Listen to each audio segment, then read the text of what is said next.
नमस्कार আমার ইউটিউব পরিবারকে সুমি রান্নাঘরে স্বাগত জানাই।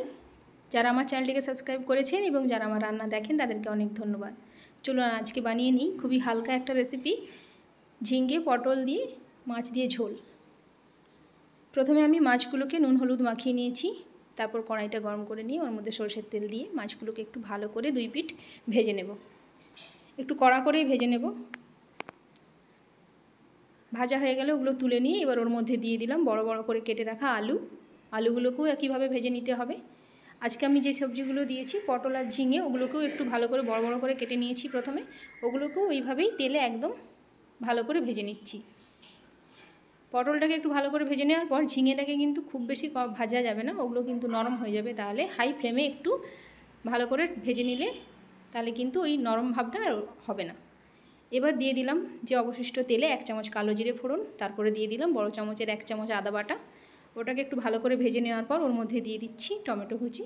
এখানে আমি 2টো টমেটো দিয়েছি। আজকে এটা যে রান্না হবে খুবই একদম হালকা মশলার হবে। তারপরে দিয়ে দিলাম ওর মধ্যে 1 চামচ জিরে গুঁড়ো, আর দিলাম 1 চামচ লাল লঙ্কার গুঁড়ো, আর দিলাম 1 চামচ হলুদ গুঁড়ো। নিয়ে ওগুলোকে ভালো করে একটু কষিয়ে নেওয়ার পর ওর মধ্যে দিয়ে দিলাম বড় চামচের 1 চামচ নুন।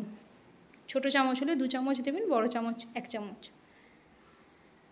এবার ভালো করে কষিয়ে নেওয়ার পর এবার যে সবজিগুলো ভেজে রেখেছিলাম তার মধ্যে থেকে আলু আর পটলটা দেব।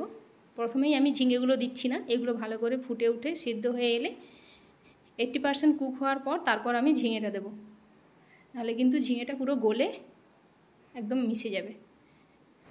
এবার ওতে দিয়ে দিলাম বড় গ্লাসের 2 গ্লাস জল, দিয়ে ওটাকে ঢাকনা দিয়ে ভালো করে ফুটতে দেব।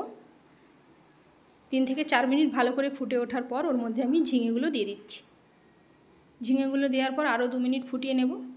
ফুটিয়ে নেওয়ার পর যখন সমস্ত কিছু ভালোভাবে সেদ্ধ হয়ে যাবে তখন ওপর থেকে এবার আমি যে ভেজে রেখেছিলাম মাছগুলো ওগুলো দিয়ে দেবো। মাছগুলোকে আরও 1 মিনিটের জন্য ঢাকনা দিয়ে ভালো করে ফুটিয়ে নেব। ফুটিয়ে নেওয়ার পর ওপর থেকে শুধু ধনেপাতা আর কাঁচা লঙ্কা দিয়ে ফ্লেমটা বন্ধ করে স্ট্যান্ডিং টাইম দিয়ে দিলেই রেডি। বন্ধুরা ভালো লাগলে লাইক করে দেবেন, চ্যানেলটিকে সাবস্ক্রাইব করে দেবেন, কমেন্টে অবশ্যই জানাবেন কেমন হলো। ভালো থাকবেন, সুস্থ থাকবেন, দেখা হচ্ছে আবার একটা পরের রেসিপিতে।